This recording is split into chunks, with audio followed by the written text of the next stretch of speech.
jadi favorit nomor 1 untuk memenangkan kejuaraan. Apalagi 6 pemain keturunan akan menguasai squad mereka di AFF. Kita tengok 6 pemain keturunan, guys. Betul kan ya?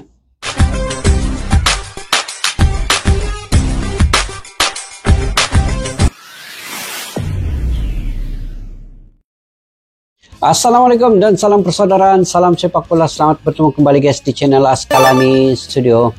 Oke guys, tinggal 6 hari lagi untuk pertandingan bermula Piala AFF 2024 ataupun Piala Mitsubishi Electric Asian Cup ini. Jadi kesemua tim telah membuat persiapan yang rapi, telah membuat persediaan, di mana timnas Indonesia kita ketahui menurunkan U22 dan kini kabar-kabar terbaru ini kemungkinan besar Ivar Jenner, Justin Lubner tidak bisa bermain guys. Begitu juga dengan Rafael Struijk, mungkin tidak dilepaskan oleh klubnya atau gimana, saya kurang pasti, tetapi itulah perkabarannya. Kemungkinan tidak mendapatkan ketiga-tiga khidmat pemain ini. Apapun Sinteyong telah mengusahakan yang sepatutnya dan PSSI juga telah berusaha sedaya upaya untuk membawa 3 pemain ini. Dan kita lihat Indonesia kini membentuk satu regenerasi baru untuk sepak bola di Indonesia, di mana Piala AFF ini bukan lagi tujuan utama, tetapi sebenarnya untuk mencari bakat-bakat talenta muda yang baru, bibit-bibit muda yang baru di umur U22 ini.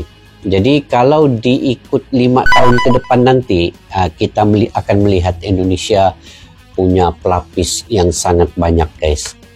Dan di sinilah juga Sinteyong akan melihat setiap individu pemain-pemain yang bertalenta ini, dan mereka akan menunjukkan bahwa U22 pemain-pemain yang sekarang yang ada ini juga punya kualitas yang tersendiri. Jadi sekarang ini supporter tidak perlu terlalu mengekspektasi yang terlalu tinggi seperti kata Sinteyong, tidak terlalu ekspektasi untuk kejuaraan AFF ini, karena beliau tengah membina pemain-pemain muda yang digilap, yang perlu mungkin disusun, direncanakan pengaturannya sebaik mungkin, strateginya, taktikalnya.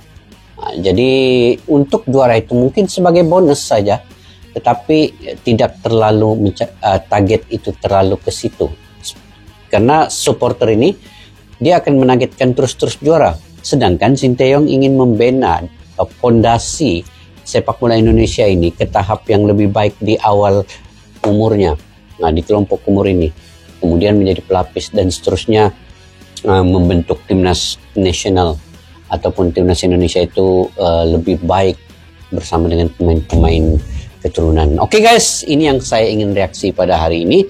Rival Watch, Thailand full keturunan, Malaysia bingung kenapa timnas diprediksi beri kejutan di AFF ini. Oke, kenapa guys? Yuk sama-sama kita simak video ini.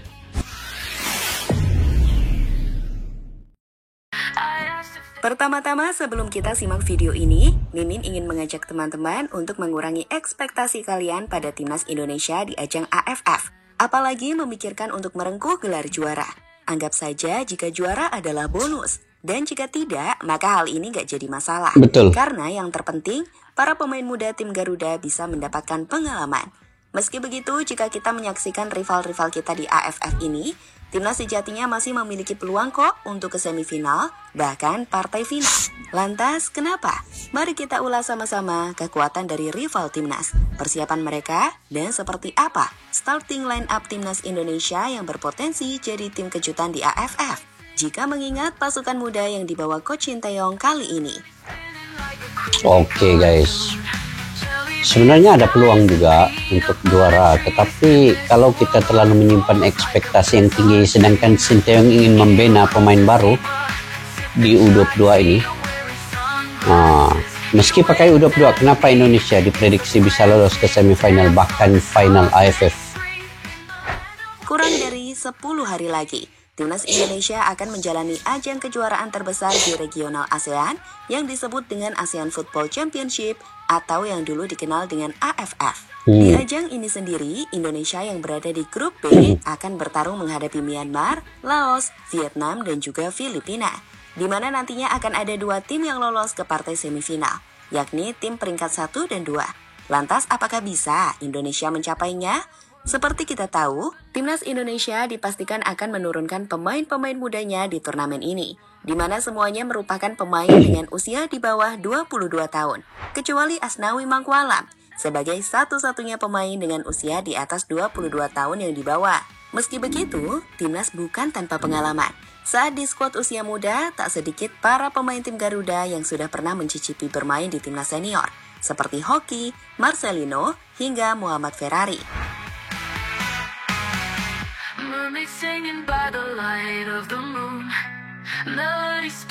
Tapi banyak pengalaman juga bah pemain-pemain muda Indonesia ini. Walaupun mereka baru digabungkannya dalam Piala AFF ini. Tapi sebelum kita mulai membicarakan kekuatan Timnas, Mimin akan ajak teman-teman lebih dahulu menyaksikan persiapan dan kekuatan dari rival kita atau Rival Watch. Rival Watch. Myanmar Underdog. Memiliki ranking 167 FIFA, Myanmar mungkin tak diunggulkan di grup B. Ketika masih ada tim seperti Indonesia dan Vietnam yang akan jadi favorit untuk lolos ke babak semifinal. Tapi tunggu, mereka nggak bisa diremehkan. Saat secara perlahan, Myanmar coba untuk mengembangkan sepak bola mereka. Tak sedikit para pemain Myanmar bahkan bermain di luar negeri, di mana di ajang AFF tahun ini, terdapat 6 pemain abroad yang dipanggil oleh Timnas Myanmar. Seperti Mau Mau yang bermain di Thailand, bersama 4 pemain lainnya, Hen Tat Aung yang bermain di Liga Malaysia, dan Tina Zhao yang bermain di Liga Laos. Memang sih mereka semua masih bermain di ASEAN, tapi tentu ini membuktikan jika Myanmar memiliki banyak pemain yang berpengalaman. Selain itu, Myanmar juga telah menjalani pemusatan latihan intensif untuk menghadapi turnamen ini. Hal yang menunjukkan keseriusan mereka dalam bersaing di level ASEAN. Indonesia tentu saja nggak boleh menganggap remeh Myanmar. Apalagi kita akan menghadapi mereka di partai perdana di rumah Myanmar. Sebagai informasi tambahan, dalam 5 laga terakhir, Indonesia juga lebih banyak menang dari Myanmar. Di mana Indonesia memainkan 3 laga terakhir, 1 hasil imbang dan Myanmar sekali berhasil mengalahkan Indonesia. Kuat juga Myanmar ini tahu. Pernah menang ke atas Indonesia sekali ya. Tahun 2017.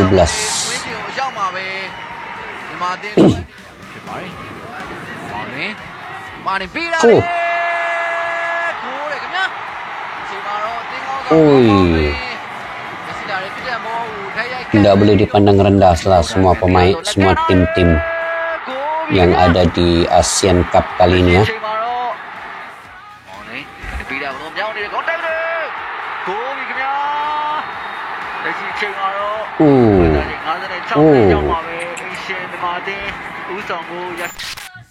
Vietnam masa transisi. Timnas Vietnam dapat dikatakan memasuki ajang AFF 2024 dengan reputasi sebagai salah satu tim terkuat di Asia Tenggara. Meskipun saat ini mereka dapat dikatakan sedang berada dalam masa transisi di bawah pelatih baru Kim Sang-sik. Tim ini mencoba memperkuat strategi dengan permainan berbasis penguasaan bola, menggantikan gaya pragmatis yang digunakan sebelumnya. Namun implementasinya belum sepenuhnya konsisten. Dengan hasil yang beragam dalam uji coba mereka, dalam 5 laga terakhir, Vietnam hanya memetik 1 kemenangan. Namun tentu saja, di level ASEAN, kekuatan mereka tetap dianggap sebagai yang terbaik. Di AFF ini, meski belum dipastikan bisa membawa pemain keturunan atau naturalisasi asal Brasil, Vietnam masih tetap menakutkan dengan sosok seperti Nguyen Quang Hai yang memiliki visi dan kreativitas luar biasa di lini tengah, hingga Nguyen Van Toan, penyerang yang memiliki kecepatan dan insting gol sangat baik. Jelas kalau melihat skuad yang dibawa Kim Sang-sik, Vietnam nih serius banget untuk AFF. Apalagi timnas Vietnam ini sudah menjalani TC sejak 21 November di Hanoi, yang kemudian diikuti oleh kamp pelatihan di Korea Selatan dari 23 November hingga 3 Desember 2024. Di Korea Selatan, Indonesia sendiri akan menjamu Vietnam di Hanoi di partai ketiga, dan itu akan jadi partai tersulit. Meskipun kita punya modal yang bagus, saat dalam 3 laga terakhir selalu bisa mengalahkan Vietnam termasuk di kandang mereka.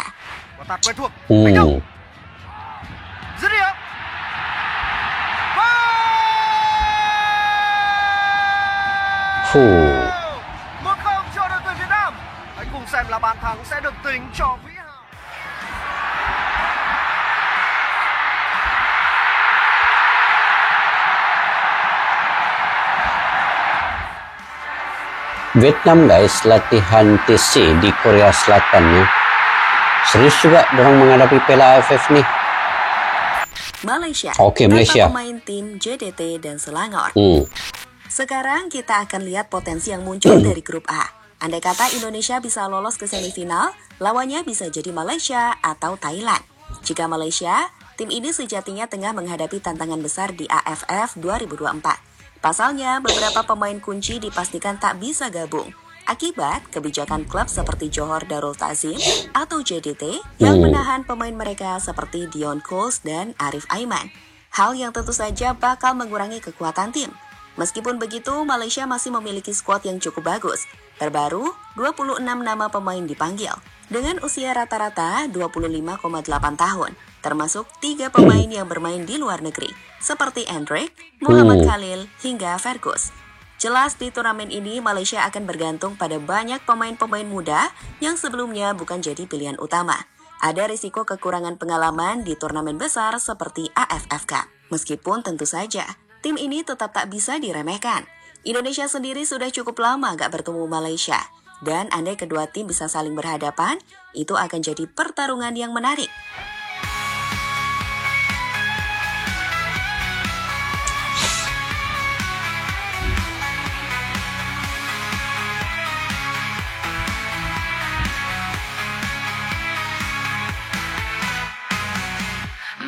Singing by the light of the moon, melody spinning like a crazy cartoon. Thailand, wajah-wajah baru. Thailand guys, ini Thailand. Sebagai rajanya Piala AFF dengan 7 trofi yang telah mereka menangkan, Thailand jelas akan tetap... sekejap. Untuk Thailand ini, dia ini adalah raja AFF lah kan. Kita anggap dia raja AFF, 7 trofi yang dia dapat selama turnamen AFF ini berlangsung. Dan tidak boleh juga menganggap mudah untuk Thailand ini karena dia di grup dengan Malaysia. Jadi Thailand juga banyak pemain dikabarkan, ada banyak pemain keturunan juga. Itu yang kita ingin lihat ulasan di sini guys, sekejap. Tetap jadi favorit nomor 1 untuk memenangkan kejuaraan. Apalagi 6 pemain keturunan akan menguasai skuad mereka di AFF. Kita tengok 6 pemain keturunan guys. Betul kan ya? Jonathan, James, Nicholas, William, Ben, Patrick. Wah, ini baru lah nih. Baru dinaturalisasi mungkin. Kita tengok. Meski begitu, di AFF 2024 kali ini, mereka akan menghadapi tantangan yang besar saat beberapa pemain kunci mereka dalam beberapa tahun terakhir absen. Seperti Tiraton Bunmatan, Chanatip, Sarah Hyuyen, Elias Dolah, dan Supachai Chaiden, yang tentu saja bakal mengurangi kualitas dan pengalaman yang biasa mereka bawa ke lapangan. Tapi terlepas dari absennya pemain-pemain bintang Thailand, 26 pemain yang mereka bawa gak bisa diremehkan. Dengan usia rata-rata 26 tahun dan adanya 4 pemain luar negeri dalam skuad, Thailand tetap memiliki potensi besar, terutama di lini serang dan pertahanan. Apalagi pemain muda mereka mulai menunjukkan potensi yang besar, seperti Patrick Gustafsson yang bermain di Liga Jepang. Ia adalah bomber yang akan jadi andalan nomor 1 Thailand di lini serang di AFF kali ini. Sementara itu, bicara peluang Thailand di AFF 2024, semua akan bergantung pada seberapa cepat mereka bisa menemukan keseimbangan antara pengalaman dan talenta muda. Serta, apakah mereka bisa mengatasi kekosongan yang ditinggalkan oleh absennya pemain kunci. Andai bertemu Thailand, jelas mereka akan jadi rival paling sulit yang dihadapi timnas Indonesia di AFF ini. Sulit. Ini masing-masing mempersiapkan tim dengan bersungguh-sungguh guys ya. Jadi perlu untuk diperhatikan setiap tim juga. Mungkin kali ini berbeda sedikit lah dia punya kualitasnya. Dengan Thailand ada pemain keturunannya juga 6 orang ya. Kalau semua itu bermain, Thailand agak kuat juga. Melihat rival-rival kita di ASEAN, tentu saja kita nggak boleh jumawa. Pelatih timnas SDY saja meminta para penggemar untuk menurunkan ekspektasi. Tapi sebenarnya, Indonesia di AFF 2024 ini memiliki peluang yang sangat menarik. Mengingat mereka membawa skuad muda dengan usia rata-rata 20,4 tahun. Ini menunjukkan bahwa Indonesia sedang dalam proses regenerasi dan membangun fondasi jangka panjang. Meskipun ini berarti banyak pemain yang relatif belum berpengalaman di turnamen besar, namun seperti sudah kita jelaskan di awal, skuad ini nggak murni tanpa pengalaman. Saat pemain seperti Asnawi, Arhan, hingga Marcelino akan memimpin pasukan muda Indonesia memberikan kejutan di AFF. Sekarang kita akan buat gambaran starting line up timnas ya, dengan skema 3-4-1-2 yang disukai oleh Coach Shin. Kiper kami pikir bisa diganti oleh sosok Ikram Al-Ghifari, kiper tim Semen Padang. Dengan selanjutnya posisi 3 defender bisa diisi oleh Muhammad Ferrari, Kadek Arel, dan juga Robi Darwis. Sementara itu untuk memberikan pengalaman, fullback kiri akan diisi oleh Asnawi, dan fullback kanan ditempati Pratama Arhan. Dua tengah, Rivaldo dan Arkan Fikri akan jadi kombinasi yang menarik dengan AMF Marcelino di atas. Dengan selanjutnya, dua striker akan diisi oleh Ronaldo Kuateh dan Hoki Caraka. Dengan skuad ini, memang kita masih kurang pengalaman. Tapi jika STY bisa menyatukan tim ini dalam waktu singkat, bukan tidak mungkin Indonesia bisa memberikan kejutan.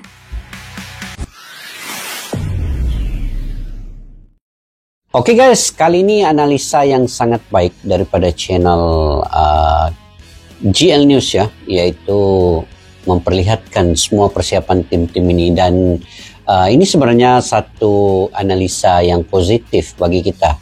Maknanya di sini kita tidak bisa meremehkan mana-mana tim sebenarnya, dan kita kena respect semua tim yang dalam Piala AFF ini, sama ada dia sudah pernah juara, sudah banyak kali juara, ataupun yang belum pernah juara, ataupun tim-tim lain yang baru meningkat sepak bolanya. Begitu juga dengan Myanmar, Laos, Singapura yang tidak disebutkan dalam video ini. Sebenarnya mereka juga punya persiapan yang tersendiri. Jadi yang pentingnya setiap tim ini dia kena fokus dengan tim mereka masing-masing, membentuk stamina, taktikal, dan strategi. Dan apa yang penting juga di Piala AFF ini sebenarnya untuk menghimpunkan pemain-pemain muda, talenta baru. Disinilah bermulanya kita kena mencari di ASEAN inilah, di Asia Tenggara ini, fondasi yang kukuh untuk kelompok umur ini. Karena mereka ini adalah sebagai pelapis kepada timnas senior nanti. Dan di sini juga kita melihat betapa di ASEAN ini punya banyak talenta sebenarnya yang perlu digilap. Dan tim-tim seperti Indonesia yang purata atau average kelompok umur 20,6 yang sangat muda setakat ini dalam pertandingan Piala AFF ini. Tim-tim lain average-nya dalam 25, contoh Malaysia 25 kelompok umurnya. Itu average umur pemain-pemain yang ada dalam tim.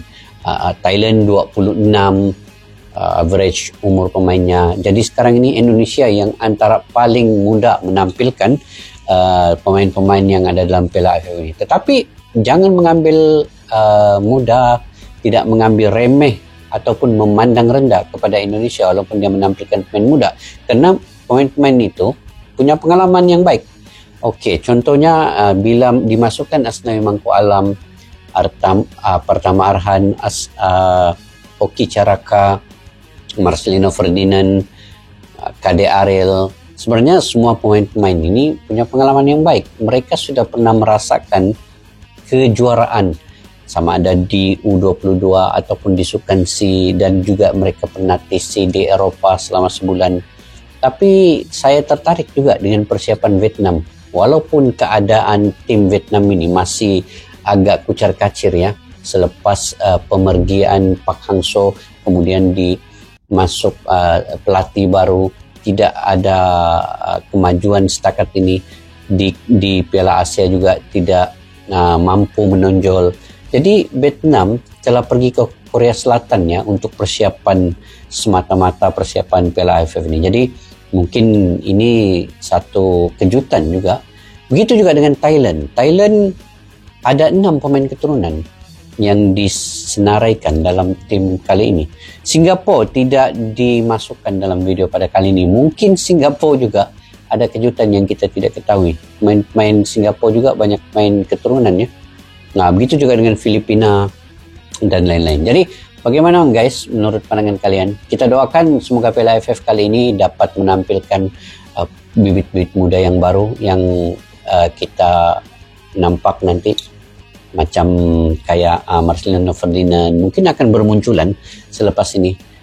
Jadi kita doakan yang terbaik untuk Piala AFF, dan siapapun yang juara itu tidaklah penting, karena yang pentingnya adalah kita melihat perkembangan sepak bola di ASEAN ini sudah mencapai satu tahap kematangan dan kedewasaan dalam memberi dukungan sepenuhnya kepada mana-mana tim. Oke, sampai jumpa lagi guys. Jangan lupa untuk komentar di ruang kolom di bawah.